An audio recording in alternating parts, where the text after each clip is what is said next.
Welcome to LifeHeal, the future of holistic practice. So this podcast series is for holistic and complementary therapists and health coaches who are ready to evolve with the changing world of health and well-being.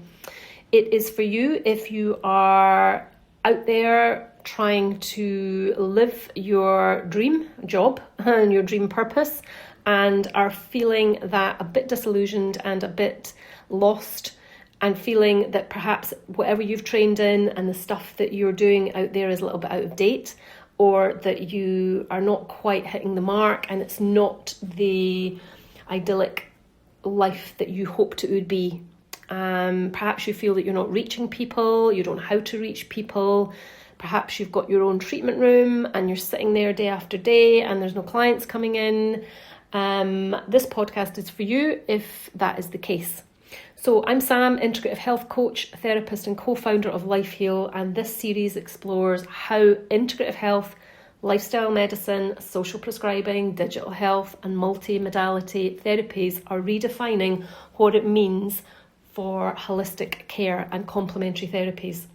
Each episode is going to blend grounded insight, real-world strategies which can help you align with your own purpose and really find your position in modern healthcare and how you fit with this new healthcare that's coming in. And we're looking forward to spending time with you. If you're ready to dive in and explore the future of holistic practice, then hopefully we can keep you inspired, informed and aligned as the landscape of health continues to evolve.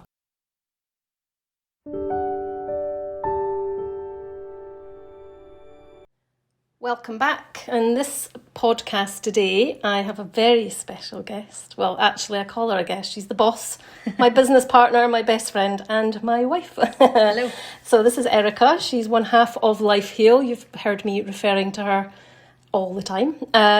So today, she has kindly invited herself to help with a topic which I think is really pertinent really to holistic therapists and coaches, and what we find when people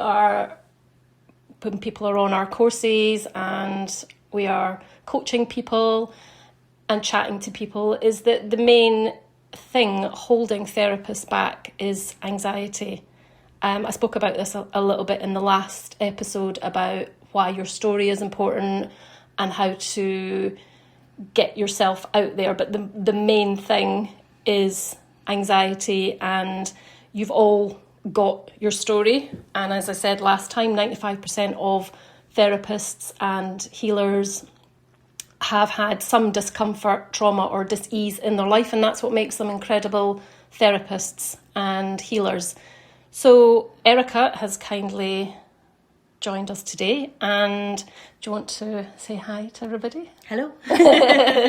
So yeah, do you want to tell everyone a little bit about you and your side of LifeHeal and what you bring to this crazy journey we're on?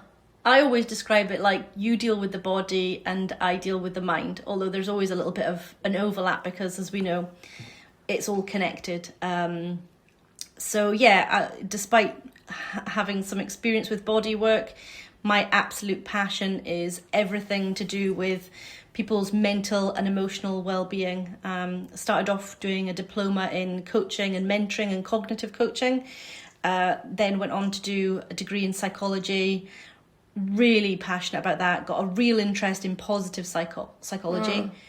And then, hopefully we'll be going on to do the Masters if I can get some funding. I'm going to crack the whip. She's definitely going on to do a Masters. I definitely feel that during your degree, the positive psychology thing kind of unfolded. And Erica's got a very specific sort of protocol of her own. As I was telling you about the way I do the body, she does it for the mind. And she kind of has I suppose, created this yourself with trial and error. But you actually ended up finding, didn't you, that it was part of... Yeah, I sort of developed a 4-part sort of, I suppose, 4-step therapeutic process, which helps clients to, step 1, identify where their traumas are, their unresolved traumas, if you like, how to neutralise them. So taking the real strong emotion out of traumas. That's the first step to starting to heal once you've identified them.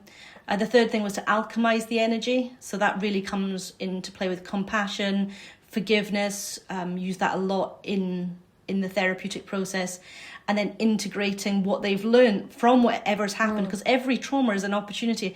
People think, oh, if I've had a trauma, that's a bad thing. In the same way that failure is the biggest teacher in business and in life, so trauma is the biggest teacher and the biggest creator of strength within people. So if you've had traumas, fabulous. And that's sometimes not very popular to say. Nope. The more traumas you've had, the stronger a person you're going to become. What is it they say? Calm seas don't make good sailors. Stormy seas create great sailors. And so if you've had a stormy sea, you're going to be a great sailor. If you've had a difficult life, you're going to be a fantastic therapist. So don't ever let that hold you back. Yeah. And I think on the last episode we were chatting about, I was explaining about lived experience, and that's what you and I think where we were different with LifeHeal in the beginning was we didn't care. We shared our story, and obviously I've shared about endometriosis and the kids and stuff, but obviously you've got your own. Absolutely, and I draw on that experience all the time because I operate outside of any particular, so I'm not a counsellor or anything like that. I kind of can a little bit create my own rules and that's why I wanted a bit more freedom. So I do draw on my story a lot. I also run a couple of college courses locally, and interestingly, it was obviously I tell them what my qualifications are so that they know that they can trust me and that I know what I'm talking about. But actually, it was when I talked about my lived experience, that's when they really lit up and they were like inspired, going, right, okay, if this person can overcome anxiety, then I can too. So I always draw on the lived experience just as much as the qualifications. Yeah. And I think we're obviously talking about anxiety today, and you have had a lot of experience with anxiety, but you've also, just as a sort of caveat, you had debilitating chronic illness. Yeah, anxiety that not only affected me mentally and emotionally, but became a physical condition. So diagnosed with Crohn's disease, quite severe, serious Crohn's disease, and being driven to wanting to heal that naturally. That's really what got me interested in coaching in the first place. It got me interested in how the mind-body connection works and how a lot of these conditions begin mentally and emotionally. Yeah. And I did go on and heal that. And generally speaking, I don't have any symptoms related to Crohn's disease unless, interestingly, I experience some sort of emotional stress again. Yeah. And then the body will revert to what it knows how to do best. Yeah. However, I suppose as an adult now, you're 42. I like you. You whispered that. 42. You have the tools to obviously quickly put you've got your protocol that you put in place, and it contains that really quickly. That's right. But yeah, so you've also, I suppose, the coaching, I think when I met you first, you'd already done quite a bit of mentoring, and Erica's also written 2 books, which she keeps under wraps, but she has a different life. Yeah. And you were obviously, because of the Crohn's, you couldn't really work at the time, so she was one of the UK's first mummy bloggers. Yeah. And that was how you kind of adapted your illness, I suppose. Yeah, I mean, I started as a business coach as well. You said that there. But interestingly, I realised that all business success comes down to personal confidence, and all of your abilities and your ableness to deliver in the business world really comes back to the person. So I was doing business coaching, but in reality, I was always doing life coaching. Yeah, exactly. Or person coaching. Yeah. So, yeah, well, thanks for sharing your journey. And obviously today we are going to be talking about anxiety. You've delivered this course locally, live, and it's been incredible to watch your journey with that. For our listeners, I would love you just to talk a little bit about what they can do if they're experiencing anxiety. And anxiety is holding them back in their business and practice. So I run 2 courses. One is Freedom from Anxiety and the other one is Rebuilding from Depression. So I think the first thing I kind of talked about was defining what it is that you're experiencing. Because once you know what it is you're experiencing, you can start to deal with it. So anxiety is really a response to a possible future threat. It's something that may happen, but probably won't. So it is a form of sort of catastrophizing in a way. Whereas if the threat is real and current, that would be fear. So that's not anxiety. That's if it's actually happening to you, that's fear. And that's a response that you absolutely want, because that's what helps you to get your fight or flight response and to protect yourself and to either stand and fight the threat or to flee from it. That's a really interesting point, actually, because there's quite a difference between the two. It is different, and you want that. You don't want to suppress that reaction in the moment, because you need that. That's a great human response. Of course, run. There's a lion coming. People will often put stress and anxiety in the same category, but they are different. I think if you're feeling pressure due to deadlines or to too much to do in the moment, that's stress. And again, if I just remind, anxiety is future problems that you think are going to arise, not stuff that's happening. If you're too busy, you're stressed, and you should obviously work to reduce your load to reduce the stress. You're not actually necessarily anxious, but stress can make you anxious. The busier you are now, the less prepared you feel for whatever's to come. So you're always worrying, I'm not going to have enough energy. I'm not going to be able to cope with whatever comes next. So stress in the moment can affect anxiety, but they are 2 different things. Yeah. The other 2 things that are often lumped together is depression and anxiety. And anxiety can often lead to depression, and depression can lead to anxiety. But depression really is a persistent low mood, lack of motivation. Your system is basically shutting down from prolonged overwhelm or from loss. Acute anxiety constantly can make you feel depressed. Yeah. So helping to work out what it is that I'm feeling can then help you to sort of deal with it. Yeah. I think that's really helpful to split that up. And if you're listening and that resonates, just take a moment to just really digest what Erica's saying there. Like, I think the word anxiety has just become like this umbrella blanket. Oh, I've got anxiety. But really, that's really helpful just to, okay, so if you're going to go in and see a client, am I just a little bit, like we still get that now. If we go in to do a live retreat or a live course or a talk, you still get that energy. And we've actually unpacked that, haven't we? It's not anxiety, it's just an adrenaline rush, because you need that to be on point. Are you anxious or are you excited? Yeah. Yeah. Not all stress is bad. Not all anxiety is bad, or not. If it's a version of anxiety where you're just nervous excitement rather than actual anxiety. And I said that to somebody recently. I said, "Are you nervous or are you excited? Are you anxious or are you excited?" I and they're like, "Actually, I think I might be excited." Anxiety really is fear. It's fear of the future, really. Yeah. And what might come, and feeling that you're not going to be able to meet the challenges. If you're going into your treatment room, and I've had this because obviously I get it with coaching still, then that's that sort of low level, you might call it stress or whatever, but stress has got such a negative connotation now. That's your body ready to perform. I still get a little bit of adrenaline, as you say, pre-coaching session. That's me getting ready to do my absolute best work. So sometimes it's going to not that you need to get rid of that anxiety. You actually just need to reframe it. Yeah. I do think that there's a lot of confusion in society about that, and everybody thinks the things you've just said there, I've got mental health issues. Well, actually, maybe you're just, as you say, super excited, or perhaps you are going to perform on stage or in front of a client, and you need to switch energies. If you're used to just sitting on your couch or you're reading and then you have to go and perform, you need to switch up a gear, and that can be a little bit jarring for the nervous system, but doesn't mean you've got chronic anxiety or whatever. This is why I got so interested in positive psychology, because a lot of psychology and popular psychology focuses on the negative. Like, we don't talk about the benefits of some kinds of stress or the benefits of that adrenaline rush. We talk about post-traumatic stress, but we don't talk about post-traumatic growth.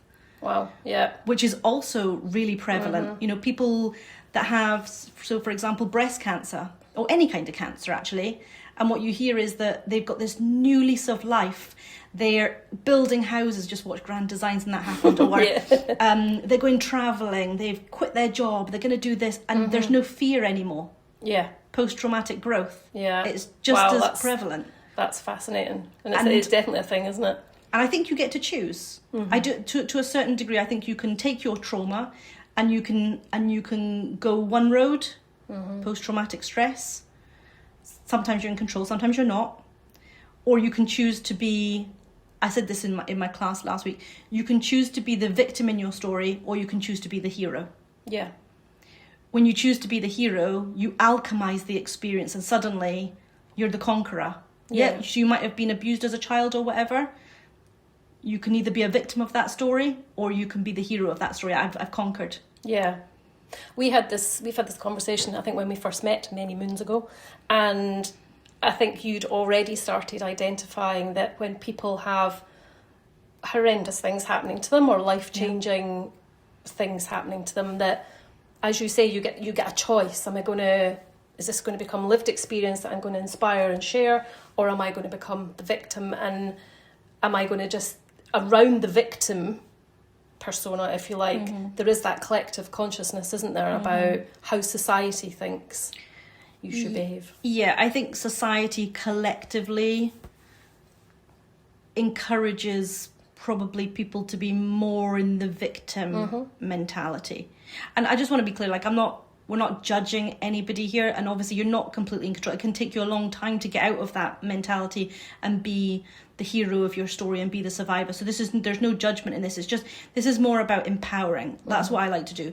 Like, I'm not saying that people have to pretend that they don't feel what they feel. I'm absolutely all for people feeling what they feel, but ultimately get into a place where they're the hero or the survivor. Yeah. Because if you don't, it will always negatively affect your life. And then it's like the hurt happens again and again and again. Like, it's not just the one abuse or the series of abuses in your childhood.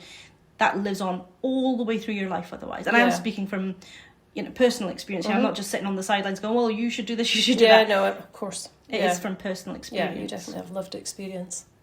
Okay, so I'm looking at your next slide. Yeah, so it's good with anxiety to work out what you're feeling. It's because you talk a lot about holistic health. Obviously, that's what the podcast's about. Anxiety is a holistic experience, isn't it? There's mental symptoms from that. So overthinking, worrying, overanalyzing, some of them. Yeah. Emotionally, it can be fear, sadness. People can have panic attacks. And then that leads on to, as I said, physically. And physically, it can be things like fibromyalgia, it could be ME, it could be Crohn's disease, it can be skin conditions. Anything inflammatory is often linked with stress. Yeah, how it manifests, isn't it? Yeah. And then behaviourally, interesting, we talk about mental, emotional, physically, but behaviourally what anxiety does is it starts to reduce your world. Your world starts to get smaller and smaller because the fear begins to take over. And then that's where the depression comes in, because the smaller your world becomes as well, losing contact with people, not doing the things that you love. Not want to go out and things. Yeah, it can be a really serious condition. So let's just take a little pause to let people just digest what you've said there. If what Erica said here is resonating, and obviously this is about, is anxiety, preventing you sharing your lived experience, getting in the treatment room, perhaps even training in things that you think, God, I'd love to do that. I'd love to get up to a doctorate level, or I'd love to completely change from Pilates to be a Reiki master, but I can't do that. It's usually anxiety, isn't it? That's preventing. Yeah, sometimes it can be fear of failure. The lesser talked about fear is the fear of success. Yes. A lot of us are scared of our own power and what we might achieve and the attention that might bring. Particularly, you find this a lot with, like, if you're trying to do your marketing, doing social media, you're not scared of failure there. You're scared that you're going to get a lot of attention, which is the whole point of your marketing and your social media. Yeah, we want a little, but we don't want too much. Too much. I don't want to be critiqued or have any bad attention. Yeah. A lot of it's fear. Yeah. So whatever you guys do, it could be that you are super confident walking into the treatment room. It may be, and I hear this a lot, like, obviously I've not got to the podcast yet about the holy grail of therapy, which is the consultation form. But it could be that, and I've seen this so many times, that people have anxiety asking other people about their health history. Mm-hmm. It is a bit of a learned art, isn't it? I think anxiety in the treatment room in that regard will often probably come from the fear of not knowing what to say or what to handle, how to handle what comes. Mm-hmm. So instead of asking or moving into that space, we choose to say nothing. Don't ask, because I might not have the right answers. What if I don't know how to handle this? It's probably quite good to have some stock answers for situations. Do you know what? And I teach this in the life coaching course that we do within the LifeHeal University. At the very basic level, just listen. You're not there to solve everybody's problem. You don't have to be the person that if you're not a professional coach, that's fine. Just listen to the person. Mm-hmm. Have a few trusted people on hand that you can refer them to. So get to know a local counsellor, get to know a local life coach, have the number on hand of the local Samaritans or your local GP or anybody, should anybody disclose something that is more concerning. Yeah. So that you've got these things at hand. But ultimately, at the very base level, all you need to do is be a compassionate ear.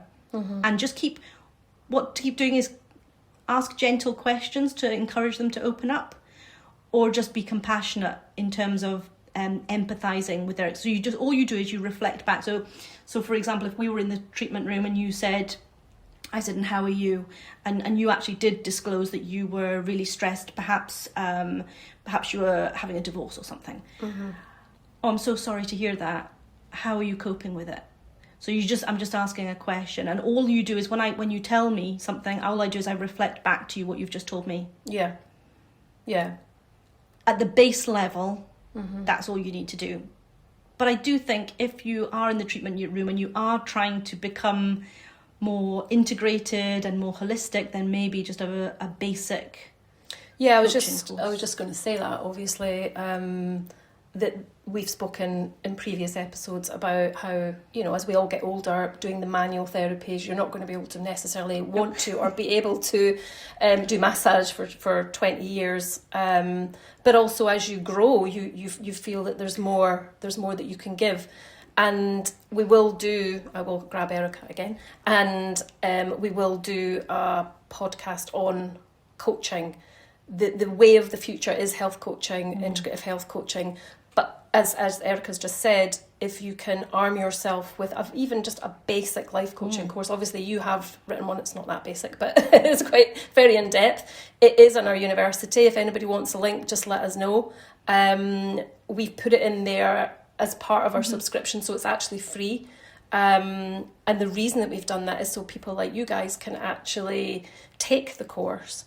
You don't need to become accredited if you don't want to. If you do, then yes, there's a small amount to pay because we have to register that. But it just gives you tools of what to say, doesn't it? We used to live in a time where we would have the elders of the community, and they would be the wisdom givers. They would be the providers of counsel. Community sadly has broken down a little bit, and so we've become to a place where we're all scared to talk to each other, to communicate, to offer counsel or wisdom in case we say the wrong thing. Mm-hmm. So the way to counteract that was I am super passionate about everybody feeling that they've got the basic tools to be able to be an ear for somebody and to be able to know that with confidence they've kind of said roughly the right thing. Now, a lot of that stuff comes naturally, like parenting comes naturally, but now we've got a whole bunch of courses for that too. If you don't feel confident, that's where the life coaching thing comes in. Just do something basic so that you can handle. It's kind of like doing a first aid certificate. I don't suppose many of the listeners have not done a first aid certificate. Yeah, true. If they're working in the treatment room, a lot of people will do that just to deal with anything that should arise. to me, a basic life coaching course is the same. It will arm you for the rest of your career. It puts you head and shoulders above maybe some of the people that are working in the same niche as you. But as you rightly point out, as a person who is maybe further on in their career, it allows you to move into a new space where you go beyond just the hands-on therapy. Yeah, where the lone practitioner thing, which we speak about. You can become a real asset to your clients that goes well beyond the massage that you're delivering or whatever treatment that you're delivering. Yeah, I think that's really it's really helpful. I think the coaching part is, well, what I've seen with our journey is that there's hundreds of people trained in our courses now, and interestingly for the life coaching course, which actually it took us it was 4 days with you. It was really quite in depth. So it was 4 full days live where you'd have to come. That was before we put it in the uni for free. And I would say that there's a lot of the people that came on it aren't actually out there as life coaches, but you all are using the skills, and most of them are doing that mixed modality thing. And the life coach is just giving them that confidence, isn't it? With friends and family also, and massively for parents. Yes. So many good skills in there for parents. Yeah. Okay, so thank you. What you're going to do very kindly is you are going to be doing this course, which you've spent I'm going to do months. I'm going to pick out some key parts and do some talks, I think, some free talks. And so I'm going to be doing a talk shortly. Hopefully you'll probably share the link for that. So if you unless you're listening to this back, in which case hopefully it'll be recorded. It will be. We'll make sure it's recorded. So part of our online platform, LifeHeal University, we can have a section where people can come in for free and they don't have to subscribe. So we've got a couple of courses in there just now. Erica's course is going to be, and our talks are going to be in there. We don't have dates or anything yet, but if you join our Facebook group, which the link is at the end, and that's a LifeHeal Lifestyle. So there's over 1,000 people in there, and you're welcome to join us all. And in there we'll be putting just links and stuff for her anxiety talks, which will be completely free. And even if you don't suffer from anxiety, you're going to have, it's so prevalent, isn't it?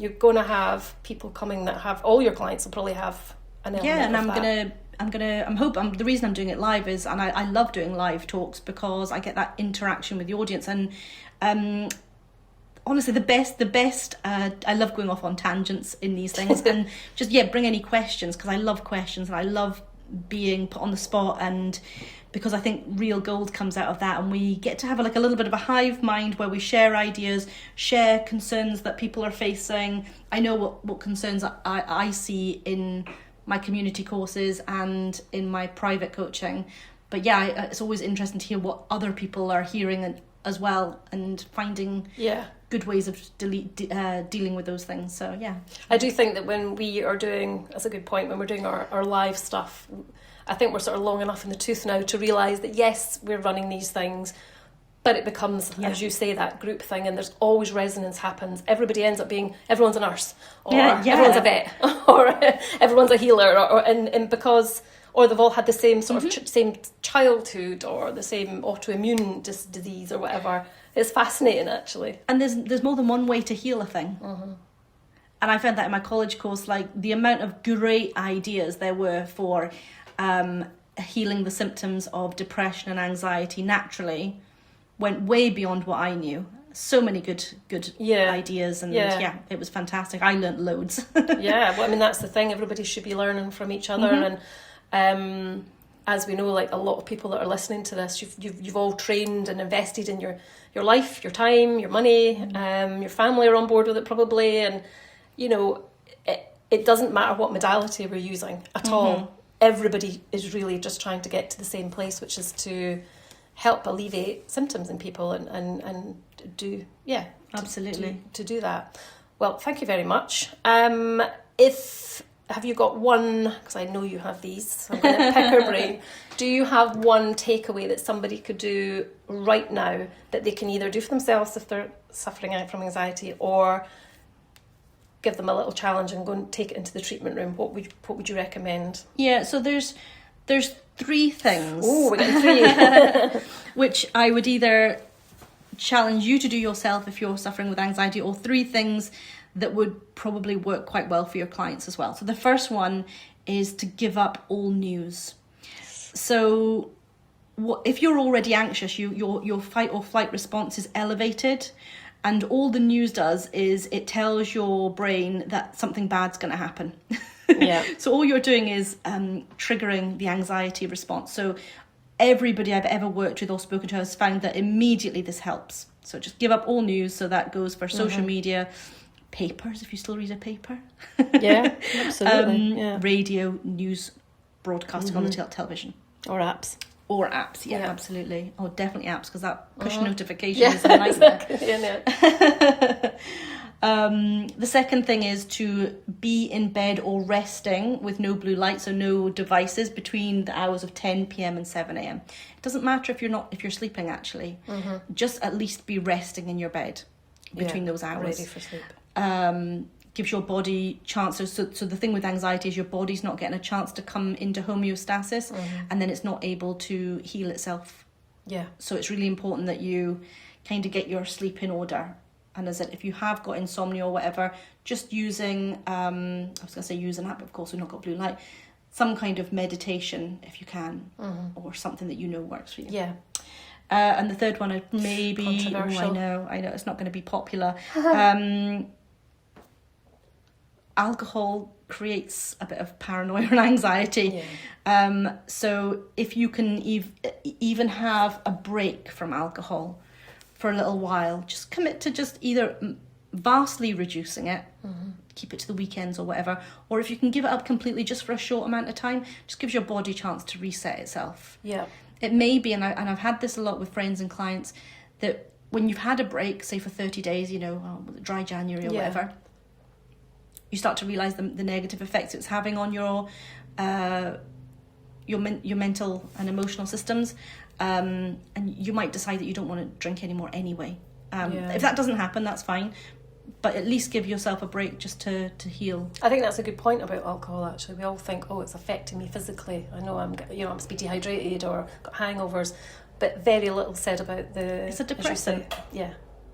It is a depressant. And I'm not saying I'm not, holier than thou or anything like that. Have a great time, but just being aware of that. And caffeine as well. Caffeine encourages. It kind of hypes you up, doesn't it? Yeah, of course. And when you're anxious, you're already hyped up enough. Agitates the cells. So again, if you can, I gave up caffeine and alcohol completely while I was healing, and then now I've bring it back in moderation, and I'm fine. So it's not to say that you can't have it forever. Yeah. It's just during your healing. This is if your stress or your clients, anxiety is very chronic, then. So I think thank you for sharing, and I think these are for those of you that are maybe a little bit tentative about the social prescribing, and recommending things after once the therapy's over. These are 3 things that we have seen, and they are evidence-based things, so there's scientific proof. They are things that it's a nice little challenge. So between now when I see you and then the next time next month, I'd like you to try and give up the news. Just let's play this game, and we do that a lot, and people are, I love profoundly the idea changed. Of like a little sort of prescription card, and have you tried 1, 2, 3? Yeah, little card that they can take away. It's not anything heavy. Yeah. And then little tips. I'd love that. Yeah, if I went to somebody's treatment room. Yeah, and it shows that you're also a little bit accountable, and we speak about this a lot about the GPs and stuff. Like you go back in and they've forgotten what they've said to you because they're so busy, but we're not, and these are things that you can put on their notes and say, okay, well, I've given a little Erica, have you tried card with my 1, 2, 3 things for them to try this week. Could be you even split it up. You say that all you need to do this week or this month, however often you see your client, is give up the news. The next time you've got the sleep thing up your sleeve, and then the next time you're going in with the big guns and the alcohol. But as a therapist or their coach, you are really tracking their symptoms between that, so they've got proof. Because when people are on the journey, so you're watching their journey, when people are on it, dissonance happens, doesn't it? You start to forget, like a bit like pregnancy, you forget the pain until it happens again, or the flu or sickness, and that happens when you're healing. People forget where they were, and it's really, really good to have to present people with that gauge. Sorry, I know that we're running on here. That's all right. The thing that I like to do for that is ask my clients just to keep a really basic journal. Nice. And then to go back to week 1. Say they're on an 8-week treatment program with you, 8 massage, whatever it is you do. Yeah. Give them a chance to journal it, and then read week 1, because you'll soon remember where you've been and how far you've come, because people do forget, and they do in coaching as well. And this is probably just going off on a little tangent, what you've said there. This is probably why, because you're doing such a good job as a therapist, you don't see people again.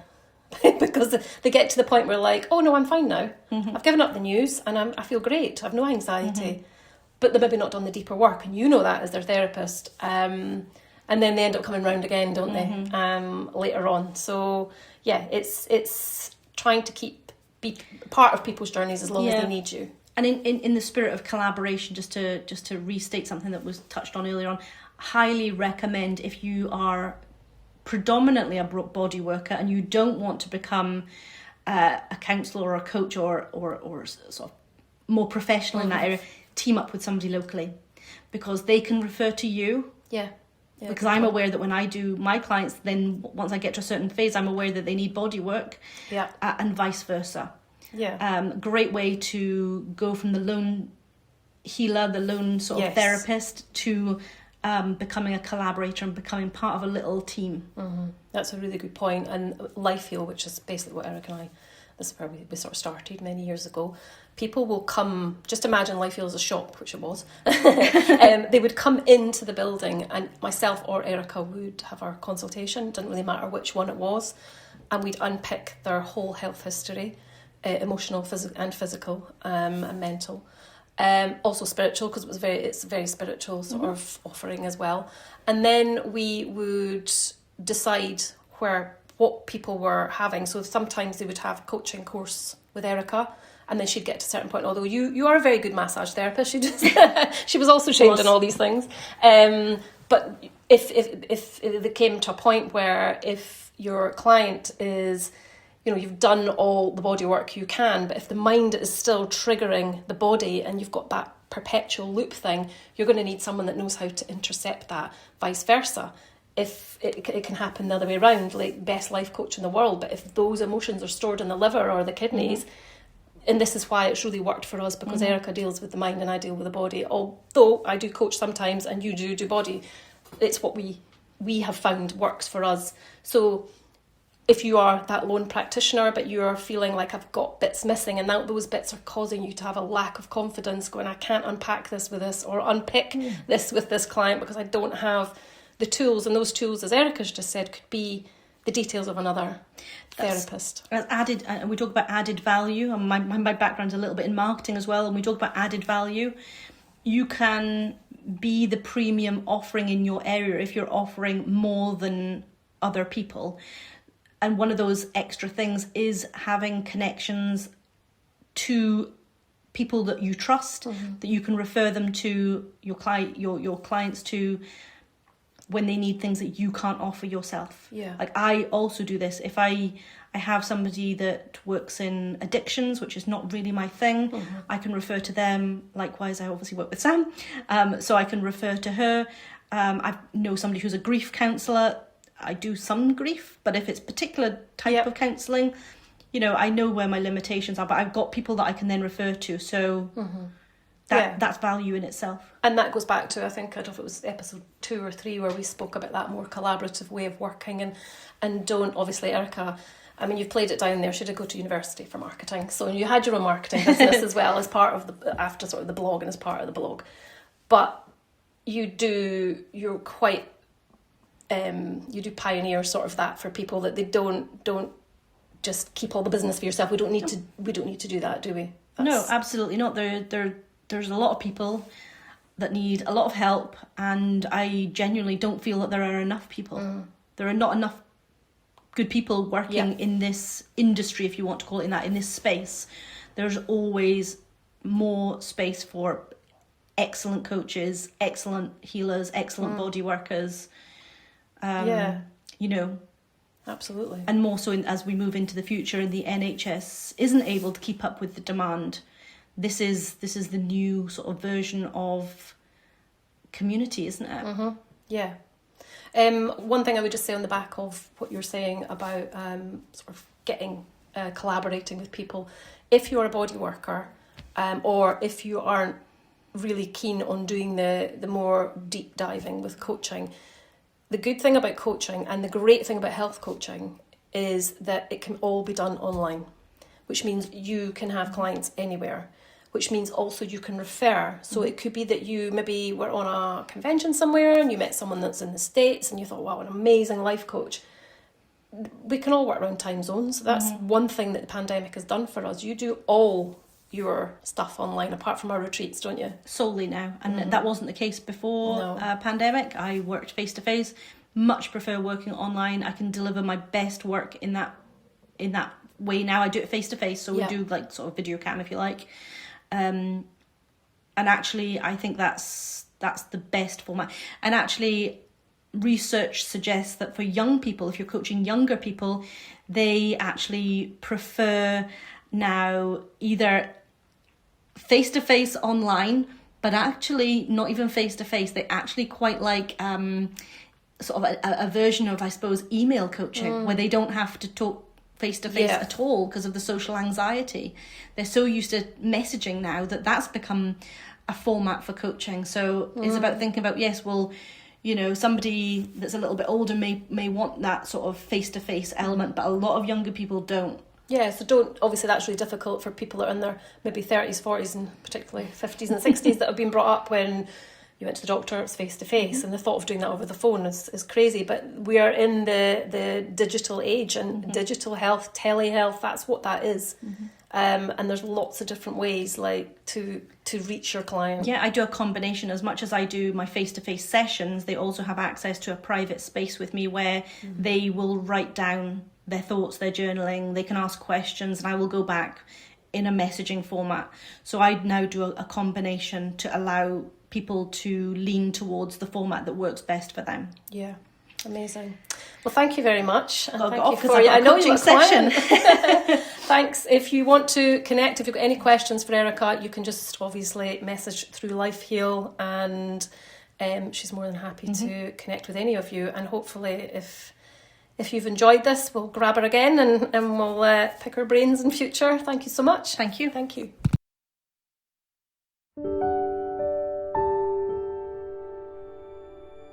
Just a quick one before we go. If you have enjoyed this podcast, you'd like to connect with Erica and myself and be part of our community, LifeHeal. We're on Instagram and on Facebook as the LifeHeal Journey. We've also got a website where you can find lots of free resources, blog posts and things like that. You're more than welcome to look us up. It's www.lifehealjourney.com. We have a Facebook group with over 1,000 people in it and beautiful souls, and you're welcome to come in and have a look around and chat to people. That is LifeHeal Lifestyle. And then finally, if you want to deep dive a bit more thoroughly, then we have lifehealuniversity.com, and that is our online platform, and it's a subscription platform. It's £27 a month, and you get lots of different courses, meditations, there's a book club, and it's just a little bit more serious than the Facebook group. So you're welcome to reach out to us in any way you like. There is a contact section on our website, so if you've got any questions, we love to connect with people. So feel free to message us, give us a shout with your story, and we look forward to seeing you in the next episode.